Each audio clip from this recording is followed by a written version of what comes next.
If you're a Pittsburgh baseball fan, then this is the podcast for you.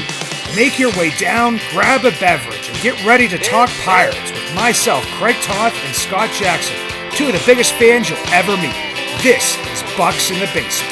Now I see the changes in this town. They change, they say one thing, but then the next day it's different. They change, but they don't know what they want. All they do is change. Going left, going right, travel day, travel night. That's where we'll go. No excuses, no goodbyes, no one cries, no one lies. We'll never know.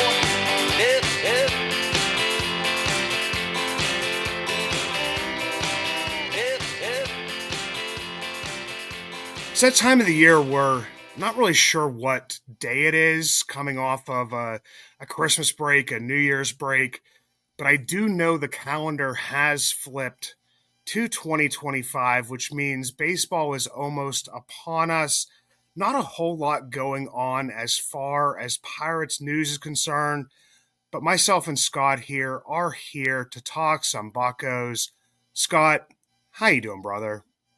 I'm good. It's that time of year where people like to say, New Year, new me. And here's hoping the Pittsburgh Pirates can turn over a new leaf and maybe sign a free agent or two before pitchers and catchers report, and we look like we have an incomplete team. Yeah, I mean, for right now, I mean, everybody keeps on talking about what we've been talking about as well as, the holes that exist, the definite needs that exist within the bullpen, obviously, and then, a corner outfielder. I mean, the one thing that I know that we've even talked about before is that, I mean, kind of people have almost like put Jack Sawinski's career to rest. I do believe that the Pirates, I mean, especially with a new hitting coach, may give him. I mean, obviously, I believe he's going to get another look at the majors. I don't know if it's going to be to start the season, but I definitely still see him, kind of in their plans. But that also means, I mean, at some point in time, you're going to have to decide: is Jack just a platoon bat? Can he hit left-handers? I mean, Ono Cruz was able to make those adjustments toward the end of last year. And Jack is not an older player, has shown some success. I mean, I was maybe mistaken about them not, considering, Brian De La Cruz's 20 home runs because obviously making the decision to move on from him. I mean, but Jack Sawinski in a year where he struggled a ton, hit almost 20 home runs, and then just 2 years ago hit 26 home runs, was over a two-war player. And if you're getting that out of a platoon, I mean, there's not a whole lot more you can ask for. I believe his kind of step back had a lot to do why the team didn't take a step forward last year. That and, a David Bednar, different players like that. But, I mean, even with Jack Sawinski, you would think that, one of the main places and where they don't have a ton of that depth would be in the outfield. Yeah. Um, Swinsky does need to be a part of the future. I mean, you've seen that he can do it at the major league level, and I don't know uh, what exactly caused the strikeout bug to bite him so hard. But yeah, you might as well platoon him if things don't go well right out of the gate um, as we explore the options. Because I mean, when he was facing left-handers, he might as well have not even played. That might as well just been an empty spot in the lineup because he struggled so mightily. And that's the thing with Jack Sawinski, the highs are so high. That is one of my favorite recent memories for the Pirates. My wife and I took our kids to the Father's Day game where Jack Sawinski hit the three home runs, including the walk-off. And it was just such a special day, a special game. It was a moment that I'll forever remember. And I got a Tops Now card, one for myself and each of my kids. So Jack Sawinski is going to have a special place in my heart for a long time. And I'm really hoping that he can pull things out because even if the highs don't get as high, but the lows don't get as low, if he can kind of meet in the middle a little bit and just be a little more consistent, or you have him as half of a platoon with Henry Davis, maybe. These are some guys that really do need to step up, and I think that they're guys that a lot of fans have forgotten about. Yeah, and I mean with Jack Sawinski, and not to stick on him for too long, but just basically, I mean in 2022 when he was bouncing up and down, had a 97 WRC plus, took that step forward and had the 112 WRC plus in 2023, and then just kind of completely fell off the map. If it's something that's with like a swing adjustment, an approach to plate, I mean, I would think that they always talk about the major leagues, punching back. We thought he had maybe made it through that. 372 plate appearances in 2022, 534 plate appearances in 2023. So I feel like it seems like the league would have had time to adjust to him to a degree.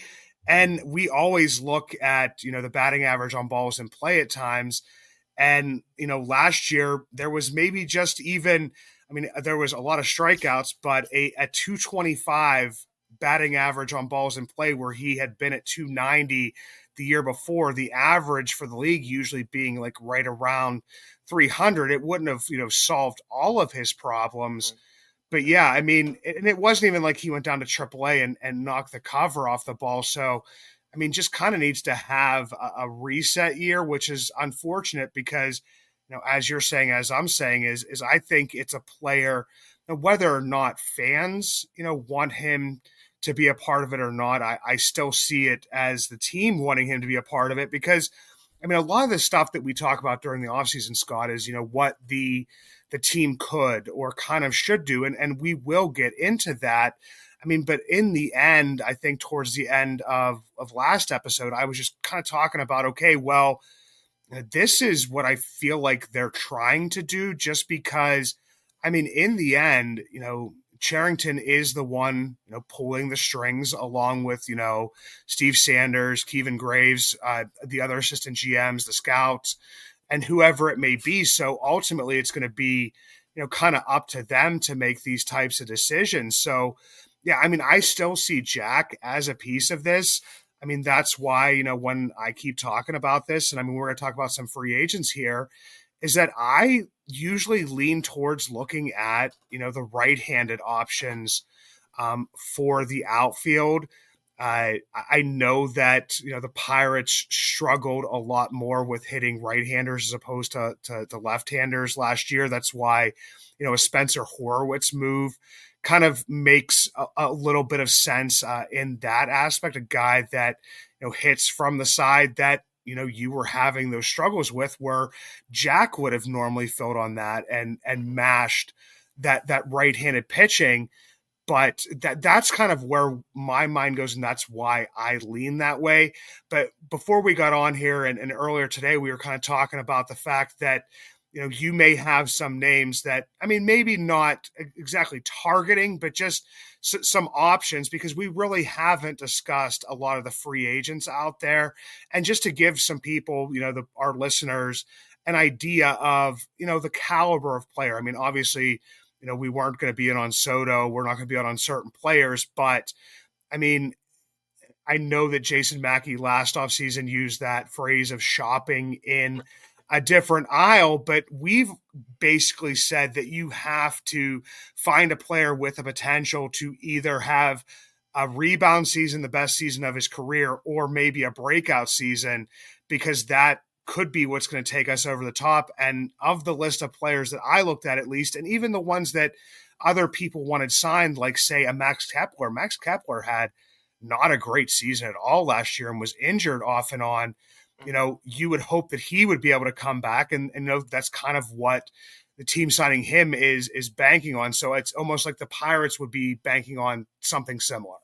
Yeah, the names that I looked at, I tried to stay realistic with the kind of players that the Pirates would look at. I'm not going to bring up a Pete Alonso or somebody like that, which is obviously not going to be in the aisle that they're shopping this or any season.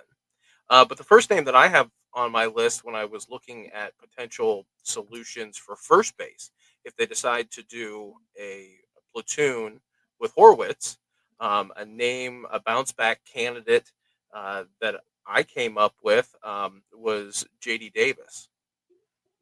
Last year he spent time with the A's and the Yankees, and at the end of the season got signed to a minor league deal with the Orioles. So I didn't see any time, but he hit 218.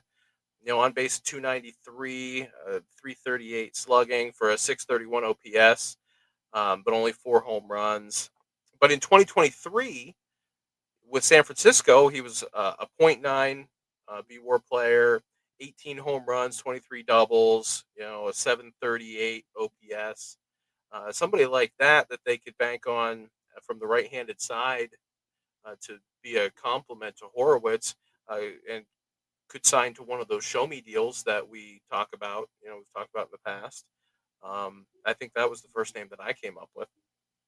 Yeah, and that's not a bad player, and he has, shown some flexibility to play at other positions. I know that, he's getting up there in age, so, first base would be more of his natural position.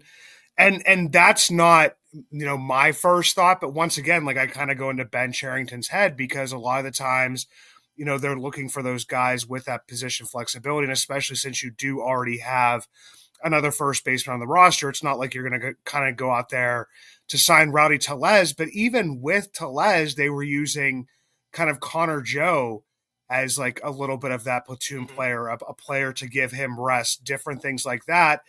And would be a veteran bat. And like you said, you're only 1 year removed from having a fairly decent season. And that's the kind of players, like I said, that we are more than looking at.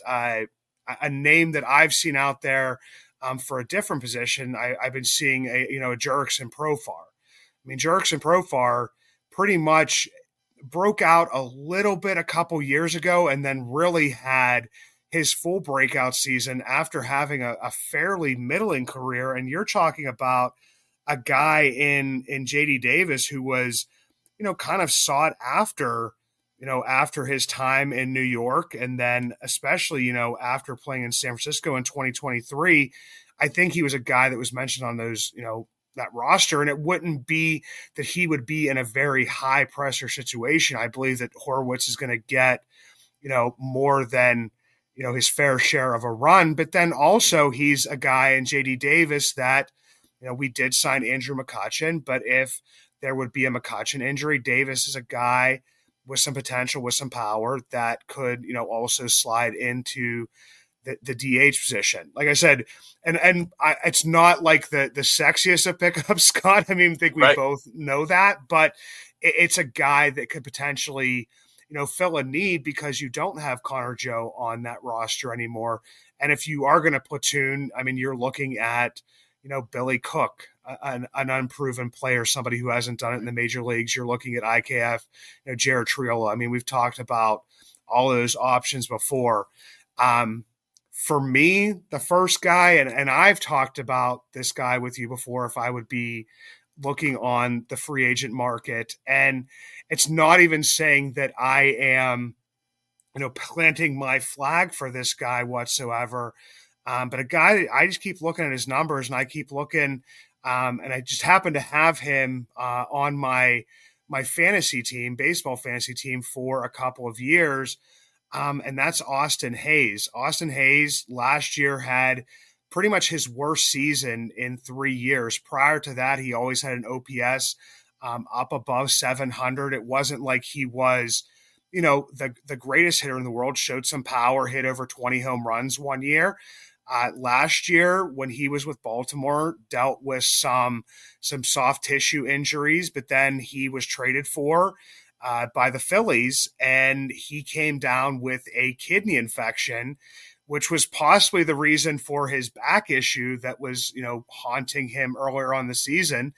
I would hope that would be something that had cleared up because, I mean, you look at his defensive numbers as well, and he's a guy that always provided positive, defensive runs saved, was always a good, player. He mostly played in left field. Everyone knows it's my goal to move Brian Reynolds to right field if he's not going to go to first base. So for me, Austin Hayes would be kind of like that bounce back guy. He's not yet 30. There are some guys, we see have breakout seasons later on. But even if he wouldn't have a breakout season, last week I talked about getting a professional hitter in a lineup, somebody who's not going to hurt you. Obviously, you're taking a risk because he's coming off of not so great of a season, but that would be the same thing with a Kepler, Conforto a couple years ago, and he's performed fairly well. He hasn't been the greatest player, but those are some of the names I've heard that people wanted, and everybody just kind of goes Austin Hayes. Ooh, well, Austin Hayes, other than last year, was the starting left fielder for an up and coming Baltimore Orioles team, and kind of was maybe going to get pushed off the roster to begin with all of the young players they have coming up. But for me, Austin Hayes would be one of those guys that would be for probably a 1 year prove it deal. And I'm not even going to estimate how much it would be because obviously these numbers have been a little bit inflated this year. My God, Carlos Santana, who had a great season last year, but got 1 year, $12 million. It's not something I really saw. I saw him maybe pushing 8 at the most with that. So, but Austin Hayes would be a guy. And that's where it kind of falls into that right-handed bat that may fall, with Jack Sawinski into a platoon. Maybe give Brian Reynolds some rest, or when he moves to first base or DH, and a guy that has usually played good baseball on the offensive defensive side outside of last year. But I feel like that's the caliber of player that we're kind of looking at this point in time.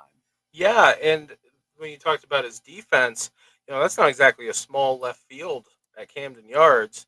So he would be attuned to playing that kind of larger outfield position that PNC Park has, especially since they moved the fences back. But yeah, I think also strikeout rates for Austin Hayes, because he's one of the names that I came up with too. 23% K rate last year, 25% the year before. But in 2023, 16 home runs. So yeah, he could give you a little bit of pop, and I agree with that. I think that especially the way you maneuver him and provide some of that flexibility when Reynolds moves or if Reynolds moves. Another name that I came up with, and again at the first base position, Ty France. I think that that provides another right-handed bat with some positional flexibility on both corners in the infield, going into his age 30 season. Last year, playing with the Mariners and the Reds, he was a minus .6 WAR player, but bounce back candidate, because that's exactly what Charrington's going to be looking for. We're not going to see any blockbuster deals, but in 2023, 12 home runs, 703 OPS. 101 OPS plus in 23. It's a guy that, again, can maybe you catch him on the bounce back. That compliment to Horowitz. I don't think it's going to be a huge deal. I don't think he's going to make a ton of money. Probably a little bit more than Rowdy made last year. But again, provides some opportunity. Maybe you catch lightning in a bottle, because that's what we've talked about week after week after week, is that just catching those guys. And now that Trey Cabbage is gone, who we thought could be that guy that catches Yeah. fire, that kind of guy, you got to hit on one of these bounce back candidates to provide. And hey, they signed Derek Hall to a minor league deal. Any of these guys could just be that backup option.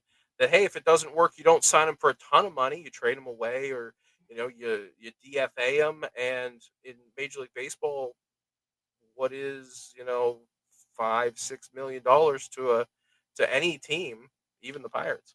Yeah, and I actually don't mind France. And looking at only in 2022 he was hitting almost 20 bombs or right around 20 bombs, and you are definitely looking for that type of offense. And like I said, we're looking for pieces here, to kind of fill out the rest of the team. The one name that I looked into like a decent amount, and I feel like that if somebody plays well against the Pirates, then they want him more. I know that Randall Grichuk out in Arizona is somebody that we've looked at, and I know that other people have looked at. But the other thing that I don't think people have looked at is the amount of games that he has actually, kind of played in recent years. I mean, he's not a guy who's going to play full time. Last year, it played 61 games, so he's coming off of not such a great season. But if you look back, even in maybe like a little bit of an, I wouldn't say an off year, because he was playing for the Los Angeles Angels, and honestly, like a lot of Pirates fans probably aren't watching very many Angels games. Had 16 home runs, had an OPS at 780. He's more of kind of like a right field guy, so that really there's not, I don't feel that option there, to move Reynolds over. But I mean, he was a guy that I had definitely looked at, but somebody who I think that you could possibly get a little bit cheaper. And I know that there have been some people who have poo-pooed this name from the very beginning, and that's Ramon Laureano. I feel like he is a guy that kind of fits right into what the Pirates would be looking for in an absolute bounce back candidate. Um, and for him, it kind of looks even worse because he hasn't played 100 games since 2019. But if you're asking him, I'm looking for a platoon option. That's kind of what you're looking for him to be. Had 309 plate appearances last year. OPS sat at 748, 11 home runs. So for me, like, you're almost looking, I mean, could he? He's 30 years old. I'm not really looking for a breakout, but in this one, Liriano, I think he might be a little bit of the cheaper option to Grichuk, but may, I don't know, provide a little bit more of that platoon. And it's not because, like, I'm like, okay, Jack Swinski's going to come back and he's going to do whatever, but I just think that that's what they think. Hmm. Yeah, and if you want to be really pessimistic and glass half empty, a name that came up that entered my brain as somebody that is thinking, oh well, who are they actually going to sign? Maybe somebody like a Dylan Carlson, who had a rough year last year with a minus 1.2 WAR, 3 home runs, only a 563 OPS. But I mean, in 2021. Finished third in Rookie of the Year with a 3.1 WAR, 18 home runs, 780 OPS. We've seen guys, especially as Pirates fans, we've seen guys have amazing rookie years, and then kind of fall off a cliff. But if they're going to put a lot of eggs in the Matt Haig basket, and whether he can help Horowitz and Sawinski and even O'Neill Cruz continue to grow against lefties. Carlson being a switch hitter and playing some outfield. Last year, spent some time with St. Louis, of course, but then went to Tampa Bay at the end of the year. Um, that's somebody that seems like a real, maybe not a sexy pick or any kind of, but somebody that could be like a lottery ticket, somebody that could be some AAA depth. Yeah, and the other thing that, like, we're kind of like we were talking about beforehand, because you just mentioned it right there, and it's just kind of set off the light bulb in my head, is like that depth that we have at AAA, like the stuff that people are mentioning, like that there's a lot of just holes, that we don't have that offense in AAA. Well, that's because I feel like that people are kind of already counting on a Nick York and a Billy Cook on the major league roster. Yes, they had their cups of coffee. I mean, but if the Pirates do make a couple of acquisitions here, they are guys that could easily find themselves on the outside looking in. And yes, I mean, I think they're going to contribute, but I also don't think it would be, a bad thing if they ended up going back down to AAA to kind of fill in for that depth. I mean, Nick York is especially, on the young age there. I know Billy Cook's a little bit older, but in the end, I mean, if you look at Charrington, he kind of in the beginning of the rebuild, he kind of backfilled the lower levels, and he backfilled the lower levels with a lot of high ceiling guys like a Leover Pagero, a guy that if he did reach his full potential, I mean, Leover Pagero, it was like the sky was the limit, but unfortunately, with a lot of those guys, the floor is a lot lower than we can imagine. And now, towards the end, of last season, I feel like the Charrington made some very you know, slick moves or some very strategic moves to be able to recognize that, you the only next best hitter you have is Tamar Johnson, who got a little bit of time at Altoona. You have, Sammy Siani, who did play well in the Arizona Fall League, but for the most part, you know, didn't really take off too much in Altoona. And then you don't have a lot at AAA. Well, he filled that AAA with, Cook and York. So if you have Cook and York, to me, if they came up through our system and they were sitting at AAA and they had the seasons that they had last year in AAA, I feel like Pirates fans would be a little bit more excited. But now that I think that people are putting them onto, the major league roster and thinking that we're going to have to count on them, or, didn't see that much of them last year, aside from, their cups of coffee in the major leagues, don't know much about, their track record throughout the minors. Yeah. I think are maybe being overlooked in that depth a little bit. So for me, yeah, I mean, we obviously are going to have to go out and get some of these guys, but I do believe that you're also looking for guys that may be able to be replaced a little bit easier in some ways because you can't go out and get the huge names. You're looking for guys that, hopefully York or Cook would eventually be able to push out of the way. Like I said, still not forgetting Sawinski.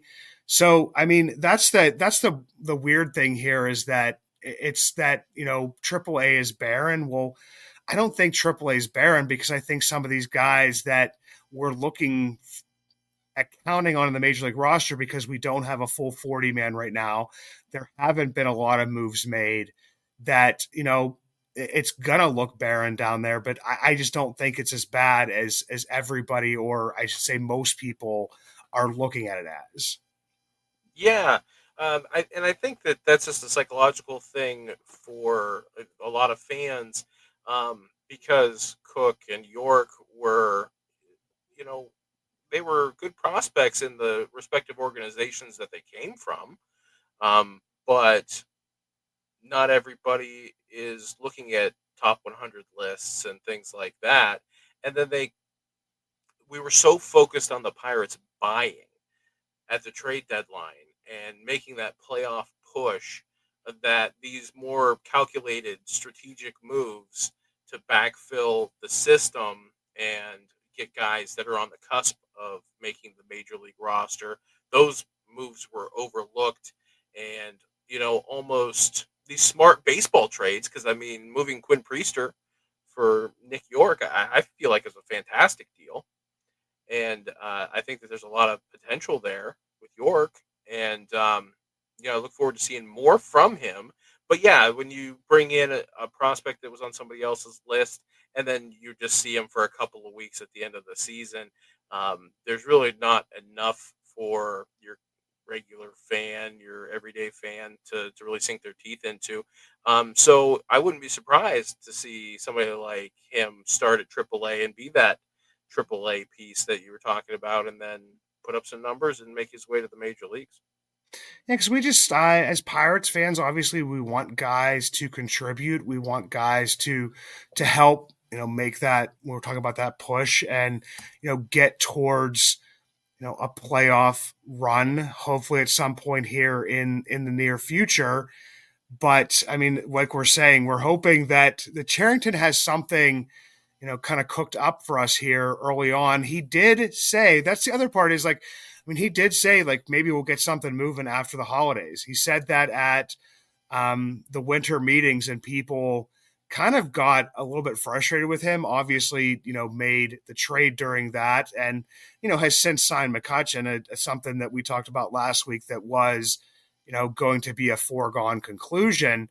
I mean, but once again, when Charrington says something, he's kind of like honest about it. Is like he doesn't see there's going to be much movement, and I mean, realistically, has there been a ton of movement since the winter meetings as far as free agent signings? Even like kind of across the board. Right. Right. Yeah. You know, I'm sure there's talks and groundwork laid, and but these guys are people too, and they want to spend time with their families, and maybe there's not a big rush, and just because something hasn't been announced doesn't mean that they're not right there, near the goal line on it and making that final push. They're gonna have to make some moves, and things are gonna have to get going because we're what maybe 6 weeks away from pitchers and catchers reporting. So yeah, they're running out of time. Definitely running out of time. Did you have any other names on there, Scott? I had one more, and I think that people it's one that I think that people will be like throwing stuff at the radio while they're listening to. Do you have anybody else before? Yeah, I looked at some bullpen. I mean, one that I'll just throw out there quickly. It's Jalen Beeks. I think that maybe they liked enough from his extension and release point to maybe give him a shot. But if we were looking at like the Aroldis Chapman bigger name in the bullpen to kind of go after for a lefty, Andrew Chafin was one that kind of maybe they'd spend a little bit of money on. But then the Yankees have been showing interest in him, so that's going to probably drive the price up. Split time with Detroit and Texas, 4-3 record, 3.51 ERA, one save over 56 and a third innings. And the more advanced numbers, just like you'd expect, he's got a killer mustache, but also a 3.54 fielding independent pitching and a 1.473 WHIP. So anything in the ones with WHIP, you like to see. But that could be somebody that if you're looking for a more established name to get picked up, that's one that stuck out for me. Well, I'm going to let them throw stuff at you for Jalen Beeks because I know that they will. But no, I'm just kidding, man. I think on the relief pitching side of things, I think they might go test the Ryan Baraki waters again if he is healthier again, just because it's a guy that they had success with before. And I don't disagree with the Beeks thing, just because if you trade a player to acquire somebody, there it must have been something that you had liked within it. Obviously, at the time having a good record and hoping that he could get you into the postseason or help you guys make that push. Unfortunately, that's kind of not what happened. But I mean, I wouldn't have a problem with that, like whatsoever. As a guy, just to kind of give him, I don't know, and with him sometimes towards the end, you don't know if that's even going to be on like a realistic major league deal. It could be like on a split deal or a minor league contract, with one of those invitations to spring training. The guy that, because I looked at a lot of outfielders, the bullpen I know is, a ton of help, but I looked at Mark Canha is who I looked at, and he played for Milwaukee in 2023, had an OPS sitting at like 755, always had a WAR over 1, usually over 2 in the years before that with the Mets, with Oakland. With San Francisco last year, obviously did not have that success, saw his OPS go down below 700 to 690, only had 7 home runs. But in the previous year, 17 home runs, 13 home runs, 11 home runs, topped out a long time ago at 26. But like I said, I'm looking for a platoon guy. That's kind of what was on my mind when we mentioned the free agent type of thing for me. But Scott, I did like the platoon options and giving it something for first base as well, because honestly, I mean, you're trying to win. You're trying to build a winning ball club. So if you can add a professional at bat at any point in time, we always said before, like, maybe they can add two more bats onto that.